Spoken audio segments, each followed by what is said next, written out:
안녕하세요. 썰밤 가족 여러분. 저는 아버지께 물려받은 사업체를 운영하고 있는 40대 남자입니다. 늘 사연을 듣기만 하다 처음으로 이렇게 글을 써보는데요. 제게 찾아왔던 잊을 수 없는 사랑과 그 뒤에 숨겨진 충격적인 비밀을 이야기해볼까 합니다. 글솜씨는 없지만 부디 끝까지 들어주세요. 후회하지 않으실 겁니다.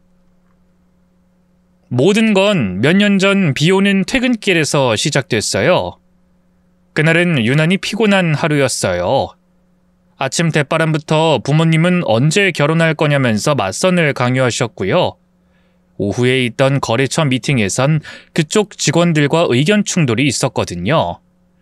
일도 사랑도 무엇 하나 내 맘대로 할 수 있는 게 없다는 생각이 들었네요. 답답한 마음을 달래려 일부러 멀리 돌아서 가는 길을 택했는데요. 비바람이 한층 거세졌다고 느낀 찰나 무언가가 제 시선을 잡아챘습니다. 세상에, 이 날씨에 웬 여자가 우산도 없이 거리를 걸어가고 있더군요. 그녀는 흠뻑 젖은 채 무거운 가방을 들고 고개를 숙인 채 터벅터벅 걷고 있었는데요. 무심코 지나칠 수도 있었겠지만 왠지 모르게 엑셀을 밟은 발이 느슨해졌습니다. 저도 모르게 길가 쪽으로 바짝 다가가 차를 멈췄죠.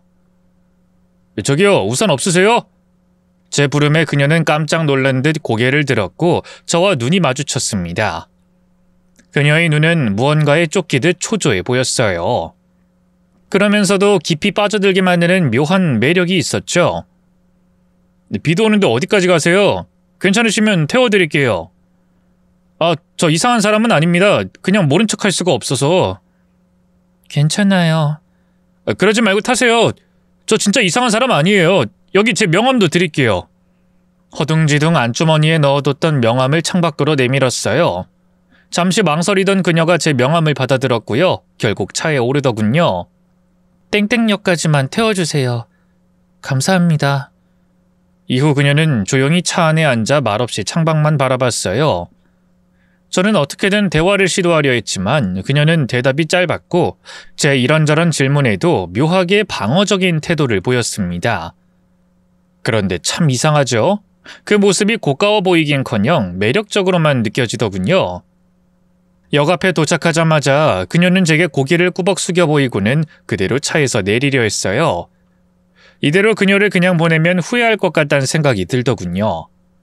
그래서 재빨리 그녀를 붙잡고 말했죠.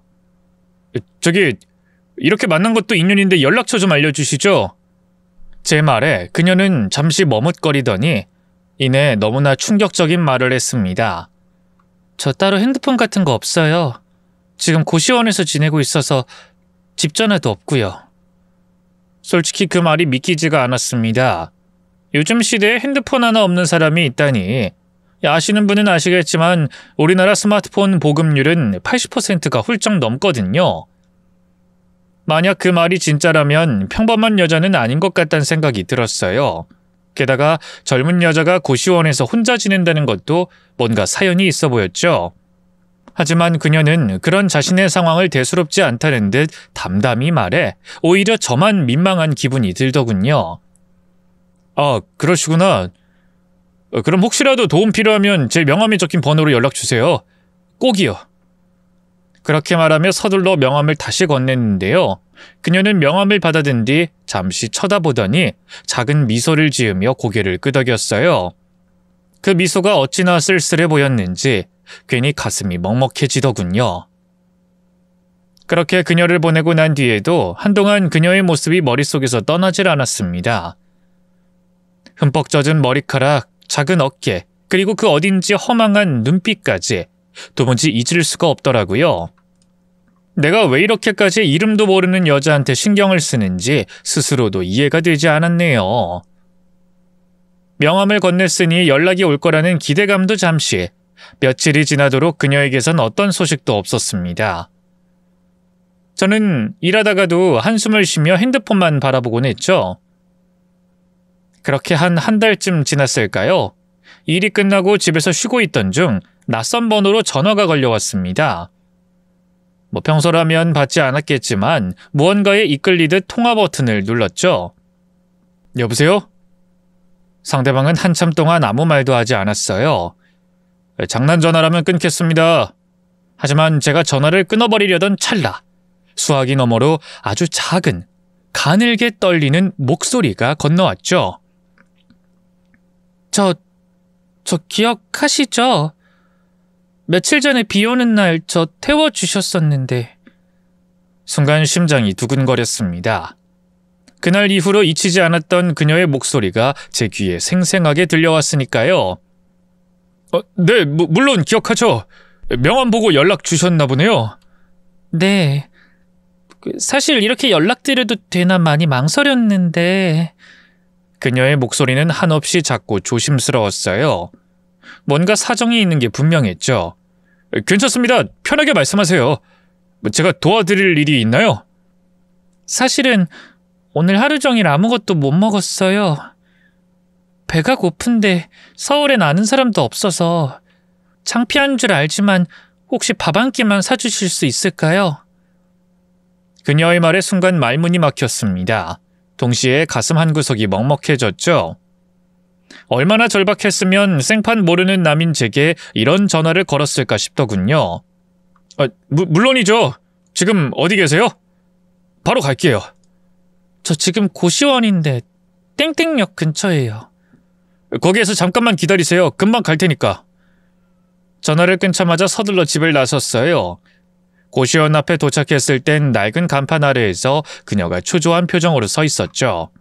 제가 차에서 내리자 그녀는 고개를 푹 숙이며 작은 목소리로 인사를 하더군요. 죄송해요. 이런 염치 없는 부탁드려서. 아니에요. 염치가 없긴 무슨. 사람이 다른 건 몰라도 밥은 꼭 챙겨 먹어야죠. 제가 웃으며 말하자 그녀는 좀 안심한 듯 고개를 끄덕이더군요. 근처에 있는 작고 허름한 국밥집에 들어갔어요. 좋은 레스토랑으로 데려가고 싶었는데 그녀가 극구 사양하더군요. 심지어 그녀는 메뉴판을 보며 망설이더니 가장 싼 메뉴를 주문하려 했죠. 그래서 얼른 말했어요. 그냥 마음 편하게 먹고 싶은 거 드세요. 제가 쏘는 거니까 신경 쓰지 마시고요. 그래도... 괜찮다니까요. 저 돈 많아요. 걱정 마세요. 그래도 자꾸만 머뭇거리기에 그냥 제가 가게 사장님을 불러서 제일 비싼 국밥으로 2개 주문하고요. 사이드로 수육까지 시켰어요. 잠시 후 음식이 나오자 그녀는 정말 며칠을 굶은 사람처럼 허겁지겁 숟가락을 움직이더군요. 그 모습을 보며 문득 궁금해졌어요. 도대체 이 사람은 어떤 삶을 살아온 걸까? 왜 이렇게 어려운 상황에 놓여 있을까? 하지만 쉽게 물어볼 수 없는 개인사라 눈치만 보고 있었는데요. 식사가 끝난 뒤 그녀가 먼저 입을 열었어요. 정말 감사합니다. 제가 직업 속에서 나가서 일을 하고 있긴 한데 그게 일용직이라 벌이가 들쑥날쑥해서요. 요 며칠 일이 없어서 고시원비 내고 나니 빵 한 쪽 사 먹을 돈도 없더라고요. 아, 그랬군요. 근데 아직 젊으신 것 같은데 왜 일용직을... 어디 안정적인 회사로 취업을 하면 좋을 텐데요. 제 말에 그녀가 쓰게 웃더니 이내 말했어요. 그건 힘들어요. 제 사정을 다 말씀드리긴 어렵지만 언젠가 기회가 되면 저도 이 은혜 꼭 갚을게요. 오늘 감사했습니다. 어쨌든 한 가지 확실한 건 제가 앞으로도 그녀를 계속 보고 싶다는 거였어요. 그날 밤 그녀를 고시원까지 데려다주며 저는 한 가지 약속을 했습니다. 앞으로도 힘들거나 도움 필요한 일 있으면 꼭 저한테 먼저 연락하세요. 알겠죠? 그녀는 고개를 끄덕이며 고시원으로 들어갔어요. 그렇게 홀로 집에 돌아온 날, 저는 오래도록 잠을 이루지 못했습니다. 그녀가 허겁지겁 밥을 먹던 모습, 씁쓸하게 미소 짓던 모습이 도무지 머릿속에서 떠나질 않았거든요. 그녀에 대한 궁금증과 함께 이상하게도 보호해주고 싶다는 감정이 마음 한구석에서 피어오르기 시작했죠. 그 이후로도 그녀와의 연락은 간간히 이어졌습니다. 그녀는 전화를 거는 일이 드물었지만 가끔씩 정말로 도움이 필요할 땐 제게 전화했어요. 고시원 월세를 못 냈다든가 일이 끊겨서 며칠 동안 끼니를 굶었다든가 할 때 말이죠. 그럴 때마다 저는 한 걸음에 달려갔는데요. 사연을 들으시는 분들 중엔 그녀가 저를 이용했다고 생각하실 수도 있겠지만 전 이상하게 그런 생각이 들지 않았어요. 그녀는 언제나 도움을 받으면서 도가 지나칠 정도로 미안하다는 말을 반복했으니까요. 또 월세나 밥값같이 생계에 꼭 필요한 돈이 아니고는 절대 받지 않으려 했죠. 어쨌든 시간이 지나면서 저희는 조금씩 가까워졌습니다. 그녀는 저를 경계하던 게 언제였냐는 듯 때때로 저를 향해 무방비할 정도로 환한 미소를 지어 보이곤 했죠. 그럴 때마다 제 마음도 점차 흔들리기 시작했습니다. 처음엔 단순히 돕고 싶다는 마음에서 시작했지만 어느 순간부터 그녀를 바라보는 눈길이 달라져 있더군요. 그녀의 웃음, 그녀의 말투, 그리고 가끔씩 보이는 쓸쓸한 표정까지 모든 것이 제 마음을 사로잡았죠. 언젠가부터 저는 그녀가 부르지 않아도 퇴근하면 꼬박꼬박 그녀가 머무는 고시원으로 갔어요. 그리고 인근 식당에서 그녀와 같이 저녁을 먹곤 했죠. 그 별거 아닌 일상이 어찌나 달콤하던지요. 그날도 그랬어요. 그녀와 함께 저녁을 먹는데 문득 그녀가 절 보며 그러더군요. 참 신기해요. 현수 씨랑 이렇게 둘이서 같이 밥을 먹고 있는 게. 뭐가 신기해요? 뭐 젊은 남녀 둘이 같이 밥 좀 먹을 수도 있지. 그냥 제가 이런 걸 누려도 되나 싶어서요. 전 특별히 잘난 것도 없고 가진 것도 없는데 현수 씨한테 너무 많은 걸 받기만 한 것 같아요. 저는 잠시 말을 잇지 못했어요. 그녀가 그렇게 자신을 낮추는 모습에 마음이 아프면서 또 한편으로는 그녀가 조만간 제 곁을 떠날지도 모른다는 두려움이 들었거든요. 그래서 얼른 입을 열었죠. 그런 게 중요한 게 아니에요. 저는 그냥 지혜 씨가 좋으니까 이렇게라도 곁에 있고 싶어요. 제 말에 그녀가 놀란 듯 두 눈을 동그랗게 뜨고 저를 쳐다봤어요. 그 순간 저는 더 이상 망설일 수 없었습니다. 그녀에게 다가가 조심스럽게 손을 잡으며 말했죠. 나 지혜씨 정말 좋아해요. 언제부터인진 모르겠는데 이제 당신 없이는 안 될 것 같아요. 그녀는 한동안 아무 말도 하지 않았지만 이내 저를 보며 작게 속삭였어요. 저도 사실 현수 씨 좋아해요. 근데 제가 감당할 수 있을까 두려워서. 그녀의 눈동자에 맺힌 눈물을 보며 저는 가만히 그녀를 끌어안았어요. 그리고 식당을 나선 다음 처음으로 함께 밤을 보내기로 했죠. 그런데 숙박업소에 들어가 막 함께 누우려 했을 때 그녀가 뜻밖의 말을 했어요. 내 몸 보고 놀라지 말아요. 제가 지혜씨 몸을 보고 왜 놀라겠어요. 아, 너무 예뻐서? 그러나 그런 능청도 잠시 저는 그녀의 몸을 본 순간 심장이 철렁 내려앉는 기분을 느꼈습니다.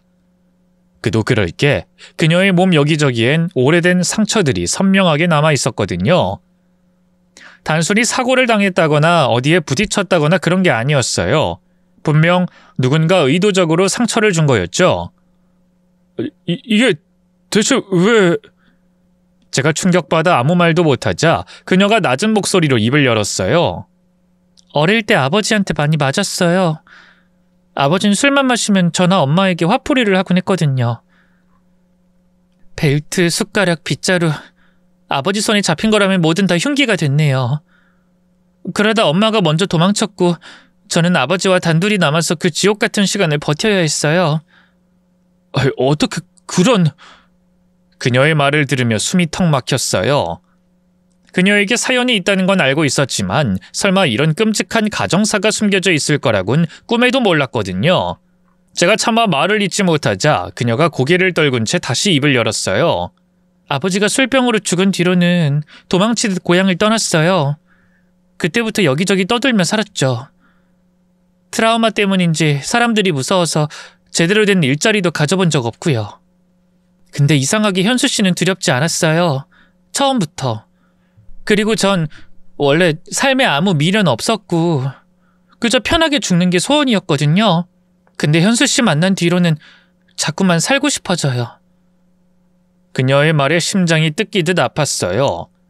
어느새 소리 없이 울고 있는 그녀를 끌어안으며 말했죠. 그럼 살면 되잖아요. 그런 과거는 다 잊고 나랑 같이 평생 행복하게 살아요. 내가 당신 곁에 있을게요. 다시는 혼자 아파하지 않게. 그날 밤 저는 그녀의 상처를 보듬으며 몇 번이고 사랑을 속삭였어요.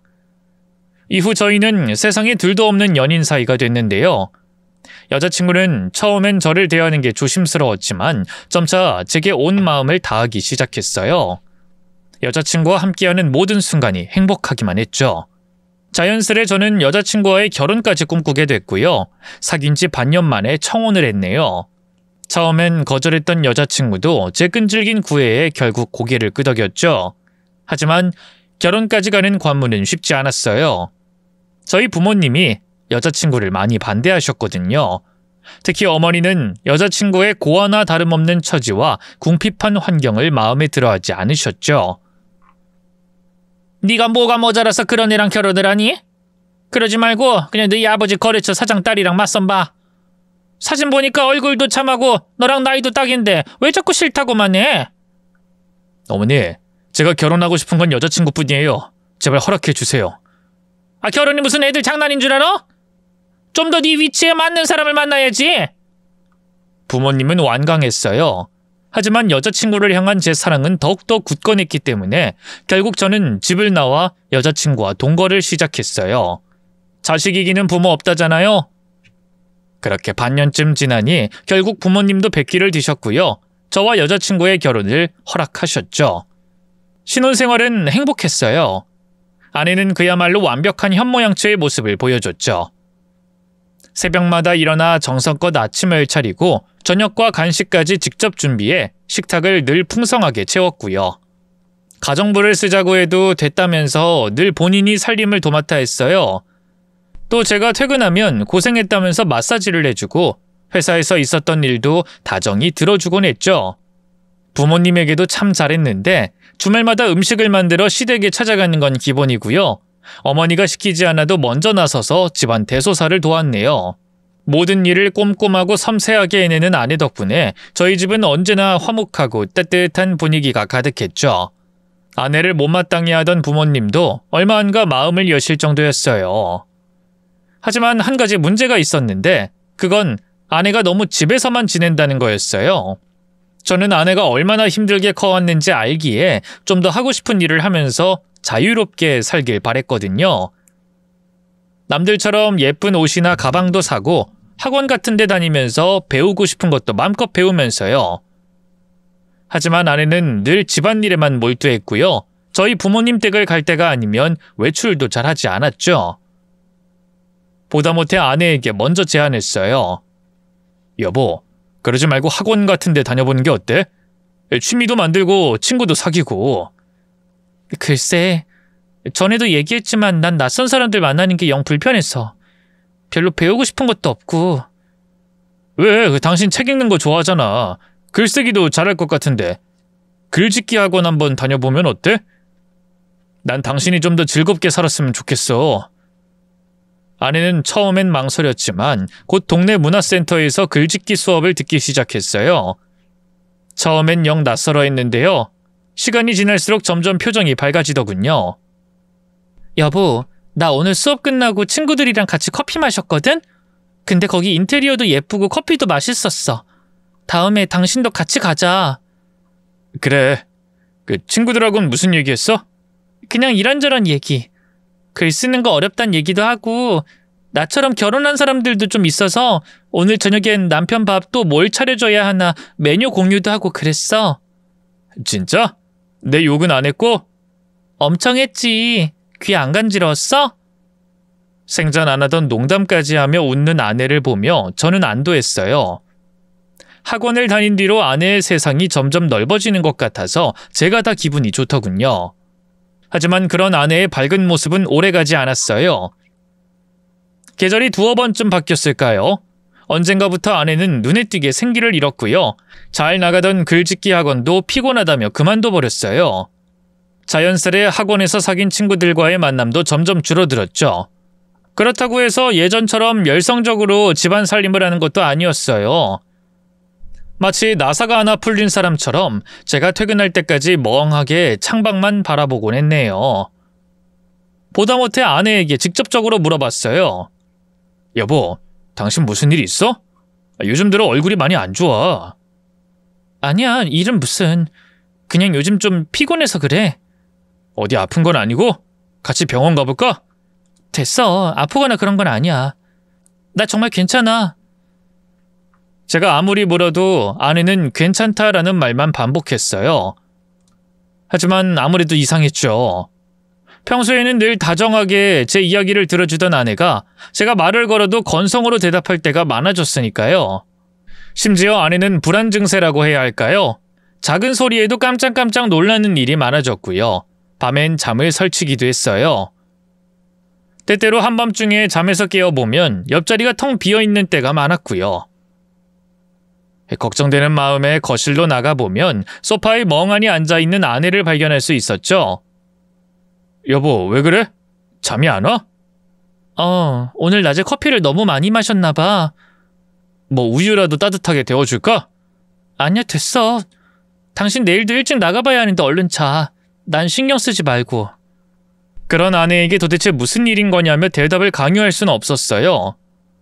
억지로 캐물으면 오히려 더 아내를 힘들게 할까봐 그저 아내가 스스로 말해주길 기다렸죠. 하지만 기다림은 점점 길어지기만 했는데요. 그러던 어느 날 아내가 뜻밖의 말을 꺼냈습니다. 여보, 학원 친구들이 같이 1박 2일로 여행 다녀오자는데 가도 될까? 학원 친구들? 당신 학원 안 다닌 지 꽤 됐잖아. 그래도 연락은 계속 하고 있었거든. 다들 내가 너무 그립다고 여행이라도 같이 가자네. 그 전에 만나자고 하던 것도 계속 거절했어가지고 미안해서 이번엔 거절을 못했어. 갑작스러운 얘기에 당황스러웠지만 한편으로는 잘됐다 싶었어요. 사람들 만나 콧바람 좀 쐬면 기분 전환이 되지 않을까 싶었거든요. 그래서 냉큼 그러라고 했죠. 그래, 뭐 가서 오랜만에 친구들 만나서 재밌게 놀고 와. 뭐 필요한 거 있으면 얘기하고. 응, 고마워 여보. 그 주 주말 아내는 작은 여행 가방 하나를 들고 집을 떠났어요. 현관에서 아내를 배웅하는데 기분이 좀 이상하더군요. 그도 그럴 게 아내가 집을 비우고 혼자 어딘가를 가는 게 처음이었거든요. 혼자 잘 갈 수 있겠어? 내가 기차역까지 태워준다니까. 됐어. 다들 혼자 오는데 나만 남편 달고 가면 흉봐. 나 잘 갈 수 있으니까 걱정하지 말고. 당신도 밥 잘 챙겨 먹고 잘 있어. 아내는 밝게 웃으며 집을 나섰지만 어쩐지 뒷모습이 쓸쓸해 보였어요. 저도 괜히 이상한 기분이 들어 현관문이 닫힌 뒤에도 한참 동안 그 자리에 서 있었죠. 그때는 꿈에도 몰랐습니다. 그게 저희 부부의 마지막 인사가 될 줄은 말이죠. 그날 밤부터 아내와 연락이 안 되기 시작했어요. 불안한 마음에 전화를 몇 번이나 걸어봤지만 단 한 번도 연결되지 않았죠. 그리고 이튿날 같이 여행 간 아내의 친구로부터 전화를 한 통 받았습니다.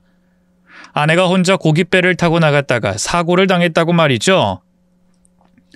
어떡해요, 현수씨. 지금 구조작업이 계속 이뤄지곤 있는데 워낙 파도가 거세서 쉽지 않은 것 같아요. 도대체 지혜는 왜 이런 날 혼자 배를 탄 건지. 무슨 정신으로 전화를 끊었는지도 모르겠어요. 하던 일도 내팽개치고 아내의 친구가 알려준 주소로 차를 몰고 달려갔어요. 하지만 드넓은 바다 그 어디에서도 아내의 흔적을 찾을 수는 없었습니다. 그 잔인한 현실을 받아들일 수 없었어요. 구조대가 못 찾은 것뿐이지 아내는 어딘가에 살아있을 거야. 정신 차리면 반드시 내게 연락을 줄 거야. 그렇게 스스로를 다독였지만 며칠, 몇 주가 지나도록 아무런 소식도 들려오지 않았습니다. 결국 경찰은 실종으로 사건을 종결지었고요. 그렇게 아내는 제 삶에서 완전히 사라져버렸죠. 본래 사체를 못 찾으면 실종신고 후 5년인가 더 긴 시간이 지나야 사망 처리가 되는데요. 아내처럼 확실히 사고를 당한 경우엔 1년 만에 바로 사망 처리가 되더군요. 그렇게 법적으로도 아내는 완전히 죽은 사람이 되어버렸고요. 주변 가족들과 지인들도 제게 아내를 잊으라 했죠. 특히 어머니는 눈물까지 흘리면서 저를 다독이셨어요. 현수야, 산 사람은 살아야지. 이렇게 밥도 안 먹고 일도 안 하고 언제까지 먼저 간 새아가만 그리워하며 살 거야. 하늘에 있는 새아가도 그걸 바라진 않을 거다. 그러니 제발 정신 차리고. 하늘에 있다뇨? 그 사람 아직 안 죽었어요. 분명 어딘가에 살아있다고요. 제 눈으로 죽은 시체 보기 전까진 그 사람 죽은 거 아닙니다. 저는 좀처럼 일상으로 복귀할 수 없었어요. 아버지를 도와 운영 중이던 회사 일도 나 몰라라 하고 집에만 처박혀 지냈죠. 아내가 없는 집은 텅 빈 껍데기 같았고 저는 그 안에서 방황하는 유령 같았네요. 아내와 함께 쓰던 안방도 그대로 뒀어요. 아내가 쓰던 화장대, 침대맡에 놓인 작은 스탠드, 일담한 책까지 모두 손대지 않았죠. 그러던 어느 날 문득 정신을 차려보니 방에 먼지가 너무 가득하더군요. 그때 불현듯 깨달았습니다. 아내는 영영 이 집에 돌아오지 않을 거라는 걸 말이죠. 그렇게 아내의 죽음을 인정하게 된 저는 방을 정리하기로 했어요. 뭐라도 정리해야 제 마음도 조금은 정리될 것 같았거든요. 그런데 방을 하나씩 정리하다 보니 아내가 쓰던 화장대의 서랍이 잠겨있는 게 아니겠어요? 아내가 그 서랍을 열거나 사용하는 걸 본 적이 없어서 저도 몰랐던 부분이었죠. 열쇠를 찾기 위해 여기저기 뒤져봤는데요. 결혼할 때 맞춘 반지함에 작은 열쇠가 들어있더군요. 조심스레 잠긴 서랍 구멍에 열쇠를 넣어보니 딱 맞더라고요. 그렇게 서랍을 열어보니 웬걸, 그 안에는 정체불명의 편지 다발이 가득했어요. 수신이는 아내였고 발신이는 제가 모르는 남자의 이름이었죠. 그때부터 두 손이 덜덜 떨리기 시작했는데요.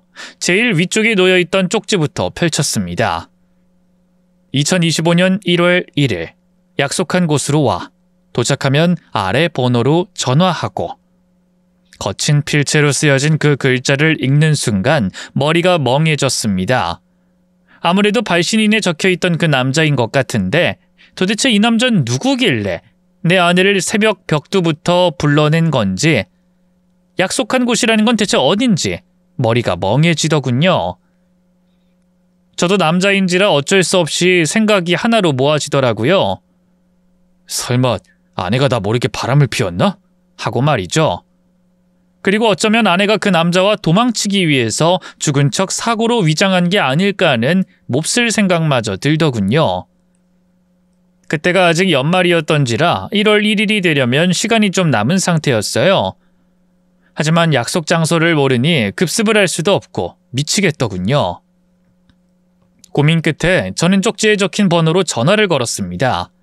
누가 받든 일단 아내를 아냐고 캐물을 생각이었죠. 몇 번의 신호음 끝에 전화가 연결됐습니다. 낮고 거친 목소리가 들려오더군요. 누구야? 아, 그게 혹시 그 박지혜 씨를 아십니까? 뭐? 박지혜? 그게 누군데? 아, 제 아내를 모르십니까? 여기 2025년 1월 1일에 만나자는 쪽지를 받고 연락드린 건데요. 그러자 갑자기 상대가 격양된 목소리로 소리쳤어요. 아, 너 김현수 그놈이구나! 뭐야, 그년이 다 말한 거야? 그년이라뇨? 오호라, 어쩐지 요즘 그년하고 통 연락이 안 되더라니만 둘이서 편먹은 거였어? 대체 그게 무슨 말씀하시는지 이해를 못하겠는데요. 그러자 남자가 거칠게 숨을 몰아쉬며 말했어요. 이게 누구를 속이려고! 야, 너 정신 차려. 그년이 얼마나 더러운 년인데 나랑 진작에 살림 차리고 애까지 낳았던 년이라고!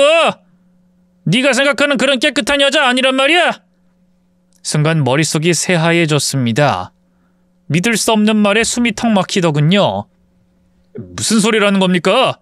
와이프는 그런 사람 아니에요. 당신 대체 누굽니까? 누군데 제 와이프한테 이런 쪽지를 보낸 거죠? 하, 됐고! 너도 그렇고 황지영 그년 내 손에 걸리기만 해봐. 내가 가만 안 둘 테니까. 남자는 제게 욕설을 퍼붓더니 전화를 끊어버렸습니다. 저는 멍하니 휴대폰을 쥔 채 한참을 서 있었죠. 믿고 싶지 않았어요. 아내가 다른 남자와 살림을 차리고 심지어 아이까지 있었다는 사실을 도저히 받아들일 수 없었죠. 그간 한 입을 덮고 살았던, 세상 누구보다 잘 안다고 생각했던 여자에 대해 아무것도 모르겠더군요. 충격에 휩싸인 저는 고민 끝에 흥신소를 찾아갔습니다. 이제는 정말로 아내가 죽었다는 것조차 믿을 수가 없었거든요. 흥신소에서 생각보다 큰 돈을 요구했는데요. 저는 그 돈의 2배를 더 주면서 어떻게든 아내를 찾아달라고 했네요. 하지만 몇 주가 지나도록 흥신소에서는 별다른 소득을 얻지 못했습니다. 특별히 이상한 흔적은 나오지 않았습니다. 사모님께서 과거를 감추셨다는 정황도 없고요. 통화를 하면 항상 그들은 똑같은 말만 할 뿐이었죠. 그러다 문득 남자가 아내를 지혜가 아닌 지영이라고 불렀던 게 떠올랐습니다. 그리고 남자의 말투에 강하게 묻어있던 사투리 억양도 말이죠. 저는 흥신소에 그 이야기를 다시 전달했고요. 흥신소에선 조사 대상과 지역을 바로 바꿨네요. 그 결과 너무나 충격적인 진실이 드러났어요. 아내는 제게 신분과 이름을 속인 게 맞았고요. 사실혼 관계였던 남자와 아이가 있었습니다. 다만 그 아이는 태어나자마자 얼마 살지 못하고 죽었더군요. 그보다 더 경악스러웠던 건 아내가 아직 살아있다는 거였어요. 흥신소 직원이 제게 보내준 사진 속에서 아내는 식당에서 일도 하고요. 카페에서 커피도 마시는 등 일상을 살고 있더군요.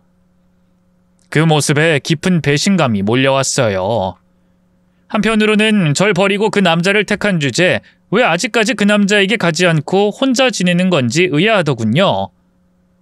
그때 남자와 통화했을 때 분명 남자는 아내와 연락이 되지 않는 것처럼 보였으니까요. 1월 1일까지 기다렸다가 만나려는 이유가 대체 뭘까 싶더라고요. 흥신소에선 아내가 현재 지내고 있는 고시원과 일하는 식당 주소도 보내줬는데요. 어차피 절 배신하고 떠난 여자 그냥 모른 척 잊으려고 했어요. 하지만 아내가 왜 죽은 척 위장까지 해가면서 행방을 감춘 건지, 정말로 그 남자 때문에 날 배신한 건지 따져 묻고 싶더군요. 결국 그날 밤 바로 차를 몰고 아내가 있는 지방으로 내려갔죠. 평소처럼 허름한 식당에서 서빙을 하고 있던 아내는 절 보자마자 기함하더군요. 아니 여보, 당신이 여긴 어떻게... 지금 그게 중요해? 당신 도대체 뭐야? 바다에 빠져 죽었다는 사람이 대체 여기서 뭘 하고 있는 거냐고! 제가 고함을 지르자 식당 안에 있던 손님들의 시선이 쏠렸어요. 당황한 아내가 절 데리고 밖으로 나갔죠. 당신이 여기까지 어떻게 왔는진 모르겠지만 그냥 가. 아무것도 묻지 말고 그냥 나 죽었다 생각하고 그렇게 혼자 잘 살라고. 그 무정한 말에 그나마 남아있던 한 가닥 이성의 끈이 뚝 끊어졌어요. 그걸 지금 말이라고 해? 난 당신이 정말 죽은 줄 알고 지난 1년 동안 살아도 산 게 아니었어. 회사도 그만두고 집에만 틀어박혀서 밥 먹는 거, 숨 쉬는 것조차 죄스러웠다고. 근데 당신이 어떻게 나한테 이럴 수가 있어? 제 말에 아내는 아무 말 못하고 고개를 푹 숙였어요. 그 모습에 더 울컥해 언성을 높였죠. 계속 그렇게 입 다물고 있을 거야? 내가 진짜 아무것도 모르는 줄 알아? 당신 내년 1월 1일에 만나기로 한 그 남자 대체 뭐야? 당신 나 만나기 전에 그 남자랑 따로 살림까지 차렸더라? 말해봐. 나 버리고 그 자식한테 가려고 이런 쇼를 벌인 거야? 그럼 그냥 말하지 그랬어. 전에 만나던 놈이랑 다시 잘해보기로 했으니까 이혼해달라고. 그럼 두 말 않고 이혼 서류에 도장 찍어줬을 텐데. 아, 어차피 다른 사람 신분 훔쳐다 쓴 거니까 나랑 혼인신고한 그 여자도 당신이 아닌 건가? 대체 뭐야 당신? 뭐하는 여자냐고? 제 윽박지름에 어느새 아내의 두 눈에 눈물이 고였어요. 그 상태로 아내가 갑자기 털썩 무릎을 꿇었죠. 미안해. 정말 미안해 여보. 하지만 나 절대 당신을 배신한 건 아니야. 오히려 난 당신을 지키려고, 그 사람한테서 지키려고. 그게 대체 무슨 말이야? 날 지키려고 그런 거라니. 그러자 아내가 끄끄 울음을 삼켜가며 너무나 충격적인 진실을 털어놨어요. 그래, 그 사람 내 전남편 맞아. 병으로 죽었지만 아이도 있었고. 근데 그 사람 좋은 남자가 아니었어. 도박 중독에 폭력 성향까지 있어서 아버지한테 맞았다고 했던 몸의 상처 사실은 전부 그 사람이 낸 거였어. 이혼하자고 해도 들은 척도 안 하고 어떻게든 살고 싶어서 아이가 죽은 다음 도망쳤는데 그 사람 날 포기하지 않고 계속 집착했어. 실제로 한 번 다시 잡혀서 진짜 죽기 직전까지 맞은 적도 있었고. 그래서 다시는 안 잡히려고 서울까지 도망쳤던 건데 그러다 당신을 만났어. 그래서 이름도 나이도 전부 속이고 날 꼬셨던 거야? 일부러 나쁜 마음으로 그런 게 아니야. 고시원에서 자매처럼 같이 지내던 언니가 있었는데 그 언니가 내 사정을 알고 자기 신분증을 준 거야. 그걸로 자기인 척하면서 살라고. 그럼 그 인간한테 걸릴 확률도 좀 줄어들지 않겠냐고. 그래서 사람들 앞에선 늘 그 언니인 척, 그러니까 박지혜인 척 했어. 그러다 보니까 당신한테도 그렇게 날 소개하게 됐는데 그땐 당신하고 그렇게 사랑에 빠질 줄 몰랐거든. 그걸 말이라고 해? 그럼 결혼 전이라도 모든 걸 밝혔어야지. 사람 갖고 노는 것도 아니고. 나중에 모든 걸 정정하자니 겁이 났어. 어머님 아버님도 날 별로 안 좋아하시는데 사실혼 관계였던 남자가 있다는 거나 고아란 걸 알면 얼마나 더 싫어하실까. 아니 어머님 아버님은 그렇다 쳐도 당신이 실망해서 나한테 정이 떨어지지 않을까. 나 당신 놓치고 싶지 않았어. 당신을 잃는 게 너무 무서웠어. 정말 사랑했으니까. 서럽게 우는 아내를 보면서 너무 혼란스러웠어요. 아내가 안쓰러웠지만 한편으로는 어마어마한 진실을 감추고 있던 아내에 대한 배신감으로 여전히 온몸이 끓어올랐죠. 속 좁은 남자라 욕해도 할 수 없었어요. 아내가 다른 남자와 사실혼 관계였고 그 남자와 떠나려고 했다는 걸 알고 있었으니 미칠 것 같았거든요. 날 사랑한다는 둥 그런 개소리 하지 마. 네가 그 자식이랑 편지 주고받은 거 다 알고 있으니까. 새해에도 만나기로 했잖아. 아니야. 그 인간이 날 다시 찾아낸 다음 협박한 거야. 내가 결혼한 걸 알고 당신한테 모든 걸 다 알리겠다면서. 당신을 잃는 게 무서워서 그 자식이 시키는 대로 할 수밖에 없었어. 당신 모르게 생활비도 빼돌려서 그놈한테 주고 당신이 사준 선물도 팔아서 또 주고 당신이 피같이 번 돈이 그놈 도박 자금으로 쓰인다는 게 너무 화가 났지만 어쩔 수가 없었어. 근데 그놈이 정신을 못 차리고 당신을 죽이라고. 그래서 당신 앞으로 들어져 있는 생명보험금이랑 재산 상속받고 자기한테 오라고 날 협박했어. 날짜까지 정해주면서. 1월 1일 얘기도 그거야. 그때까지 말미를 줄 테니까 당신 죽이고 오라고 시킨 거야. 아내의 어마어마한 폭로에 입이 떡 벌어졌어요. 제가 통화했던 아내의 전 남편이 쓰레기일 거라는 건 짐작했지만 이 정도로 막장일 줄은 꿈에도 몰랐거든요. 그래서 도망쳤던 거야. 죽은 걸로 위장하면 당신도 그 인간도 날 포기할 것 같아서. 미안해 여보. 정말 미안해. 급기야 아내는 바닥에 주저앉아 오열하기 시작했어요. 전 그런 아내를 복잡한 마음으로 내려다볼 수밖에 없었죠. 그럼 그 당신이 사고를 당했다고 진술했던 당신 친구랑 어부는 어떻게 된 거야? 그 친구가 실은 나한테 신분을 빌려줬던 지혜 언니야. 그 어부 아저씨는 지혜 언니 지인이고 내가 사정 다 설명하고 도와달라고 부탁했거든. 물론 지혜 언니는 당신한테 다 솔직하게 말하라고 했지만 그럴 수가 없었어. 그 말에 다시 속이 화르르 끓어올랐어요. 대체 왜? 진작에 나한테 말을 했어야지. 그랬으면 난 내가 얼마나 고통스러웠는지 알아? 당신이 진짜 죽은 줄 알고 따라 죽으려는 생각까지 했었어. 미안해. 근데 너무 무서웠어. 당신이 혹시라도 날 버릴까 봐. 난 당신 곁에 설 자격이 없는 더러운 여자니까. 그제야 늘 아내의 얼굴 한켠에 은은하게 자리 잡고 있던 그림자의 정체를 알 수 있었어요. 아내는 저와 결혼 후에도 늘 자신의 정체가 들통날까, 전 남편이 자기를 찾아내지 않을까 불안에 떨며 살았던 거죠. 그래서 밖으로 잘 나가지도 않았던 거고요. 그런 아내를 생각하니 가슴이 뜯기는 것처럼 아팠어요. 한편으로는 그 고통 때문에 깨달았네요. 제가 여전히 아내를 사랑하고 있다는 걸 말이죠. 망설이던 저는 그때까지도 바닥에 주저앉아 있던 아내에게 다가가 아내를 일으켰어요. 됐으니까 이제 그만 집으로 가자. 그 자식은 걱정하지 마. 내가 해결할 테니까.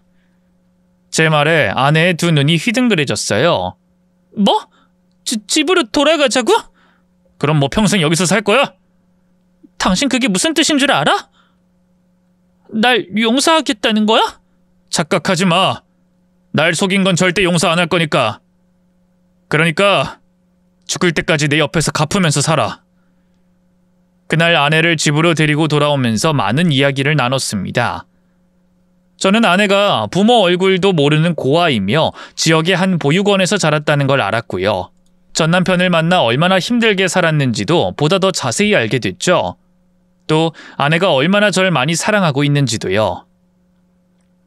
이젠 다신 내 곁을 떠나지 마. 알겠지? 응, 약속할게. 근데 그 인간은 어떡하지? 우리 집 다 알고 감시까지 하고 있어서 분명히 내가 집에 돌아가면 바로 알아챌 텐데. 걱정하지 마. 우리나라가 법치 국가라는 거 잊었어?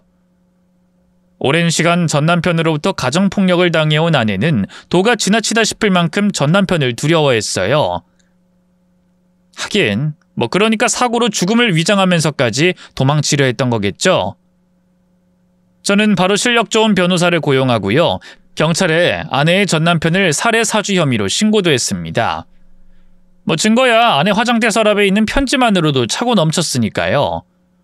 또 아내가 그동안 겪었던 폭력과 협박, 그리고 돈을 갈취당한 사실도 함께 신고했죠. 얼마 뒤 경찰은 전 남편을 잡아들였고요. 그놈은 바로 유치장에 구속돼 수사를 받기 시작했습니다.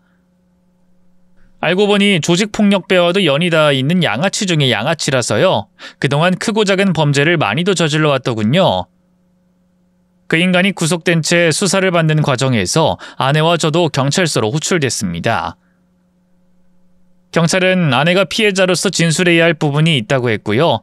저 역시 참고인 자격으로 동행했죠. 경찰서 문을 열고 들어가니 그놈이 수갑에 묶인 채 의자에 앉아 있더군요. 저희를 보자마자 다급하게 고개를 들더니 흉악한 표정으로 아내를 쏘아보더라고요. 망할 년! 이게 누구 인생 조지려고!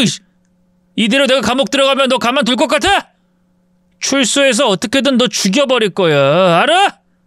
그러자 아내는 겁에 질린 표정으로 아무 말도 못했는데요. 전 그런 아내를 감싸 뒤로 물린 다음 그놈 앞으로 다가갔어요. 그리고 주먹을 들어 있는 힘껏 얼굴을 날렸죠. 지켜보던 경찰이 말릴 때까지 그렇게 그놈을 흠씬 두들겨 패줬네요. 그러자 그놈이 겁에 질린 표정으로 입을 열었어요. 너 이렇게 나 때린 거 엄연한 폭행죄야. 너만 나 신고할 수 있는 줄 알아? 나도 너 고소할 거라고? 그래, 하고 싶으면 어디 해봐. 너랑 다르게 난 돈도 많고 실력 좋은 변호사도 함께라서 말이야. 얼마든지 빠져나올 수 있거든. 내가 너처럼 시궁창 인생 사는 놈하고 똑같이 벌받을 줄 알아? 넌 무전 유죄, 유전 무죄란 말도 모르냐? 아, 대학도 못 나온 무식한 놈이니 알 리가 없나? 제 말에 놈의 얼굴이 시뻘개졌어요. 하지만 제가 변호사를 대동한 채 경찰과 이야기를 나누기 시작하자 놈의 얼굴이 급격히 창백해지더군요. 어쩌면 무기징역이 나올 수도 있단 말에 잔뜩 겁을 집어먹은 거였죠. 놈은 언제 그랬냐는 듯이 제 눈치를 살살 보며 말했어요. 저기 선생님, 제가 잘못했습니다요. 정말 진심으로 뉘우치고 있어요. 제가 정말 지영이 전현 시켜서 선생님 죽이려고 한 게 아니라요. 그냥 돈이 좀 필요해서. 제가 실은 사채빚이 좀 있어요. 근데 사채업자 놈들이 빚 당장 안 갚으면 제 장기를 떼다 판다고 해서 저도 어쩔 수가 없었습니다. 애초에 지영이 년이 제 말대로 돈만 잘 갖다 줬으면 될 일인데. 쓰레기가 짓거리는 소리 더 듣고 싶지 않으니까 닥치시지. 선생님, 정말 용서받고 싶어? 그럼 당장 내 와이프한테 네가 과거에 저지른 짓부터 사과해. 내 와이프 때리고 겁박하고 2년 전년 부른 거 다 무릎 꿇고 사과하라고. 제 말에 놈은 짜증난다는 듯이 이를 악물었어요. 하지만 이내 자기 처지를 자각했는지 의자에서 내려와 무릎을 꿇더군요. 지영아, 내가 잘못했다. 제발 한 번만 용서해주라. 한 번만 용서해주면 다신 네 앞에 안 나타낼게. 그러자 아내가 얼떨떨한 표정으로 그런 놈을 바라봤어요. 얼굴엔 여전히 두려움이 가득했죠. 전 가만히 아내의 손을 잡으며 말했어요. 어떻게 하고 싶어 당신? 겁먹을 필요 없어. 봤잖아. 이런 쓰레기 같은 놈은 나랑 당신 털끝 하나 못 건드려. 제 말에 아내도 용기가 생긴 걸까요? 무언가를 결심한 표정으로 절 한번 보더니 이내 그놈 앞으로 다가가 대뜸 따귀를 때려버리더군요. 내가 어떻게 널 용서하겠니? 우리 민철이 그 가엾은 아이를 죽게 만든 너를. 그러고도 정신 못 차리고 이 사람까지 죽이라고 종용했지? 더러운 인간. 난 너 절대 용서 못해. 평생 감옥 속에서 썩으면서 네 죄값 다 알겠지라. 지영아, 정말 왜 이래? 내가 잘못했다고 이렇게 빌잖아. 제발 네 남편한테 말 좀 잘해주라. 나 이래봬도 몸 약한 거 알잖아. 감옥 가면 나 못 버텨. 죽을지도 모른다고. 그건 내 할 바 아니지. 죽어주면 나야 오히려 고맙고. 아내의 말에 그놈은 더욱더 처참해진 얼굴로 고개를 떨궜어요.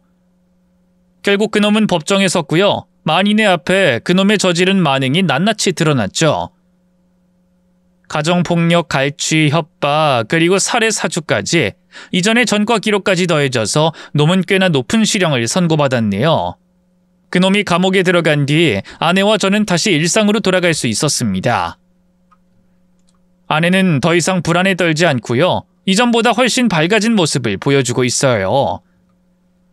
전 그런 아내를 보며 다시 한번 결심했죠. 아내가 다시는 혼자 아파하지 않도록 제가 그 곁을 늘 지키겠다고요. 지금 놈이 감옥에 들어간 지 얼마 안 됐는데요.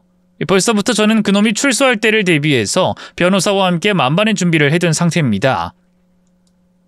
아내가 어렵게 되찾은 평화와 행복을 지켜주고 싶으니까요. 지금 저희 부부는 예전처럼 평범하지만 따뜻한 하루하루를 보내고 있습니다. 주말이면 아내와 산책을 나가고 아내가 좋아하는 책방에 들러 함께 책을 고르기도 하죠. 아내는 이제 자신의 이야기를 글로 쓰며 새로운 삶을 시작했고요. 저는 그런 아내를 곁에서 묵묵히 응원하고 있습니다. 그리고 아내에게 자기 신분을 빌려줬던 그 언니와도 만났어요. 그때 저를 속여서 너무 미안했다고 하더군요. 진작부터 친하게 지내고 싶었는데 아내에게 신분을 빌려줬던 터라 혹시라도 문제가 될까봐 아내와는 몰래 만나곤 했다더라고요. 아내와 함께 보내는 이 시간들이 무엇보다 소중하다는 걸 저는 매일 깨닫고 있습니다. 과거는 아프고 힘들었지만 저희 부부는 그 아픔을 딛고 일어섰고 지금은 더 단단해진 사랑으로 함께 살아가고 있죠. 부디 저희에게 질책과 쓴소리보다는 격려와 좋은 말씀 부탁드립니다. 그리고 끝으로 좋은 소식 하나 전하고 싶은데 실은 아내가 임신을 했습니다. 태명은 튼튼이고요. 하루빨리 세상에 나오게 저희 부부 둘 다 손꼽아 기다리고 있죠. 아내는 한번 아이를 잃은 아픔이 있어서일까요? 뱃속 아기에 대한 사랑이 벌써부터 참 지극합니다. 그건 저 역시 마찬가지고요. 저희 부부의 새해 소원은 다른 거 없습니다. 그저 뱃속의 튼튼이가 무사하게 태어나주는 것뿐이죠. 부디 썰밤 가족 여러분도 함께 좋은 마음으로 빌어주세요. 긴 얘기 들어주셔서 고맙습니다. 모두 건강하시고요. 새해 복 많이 받으세요.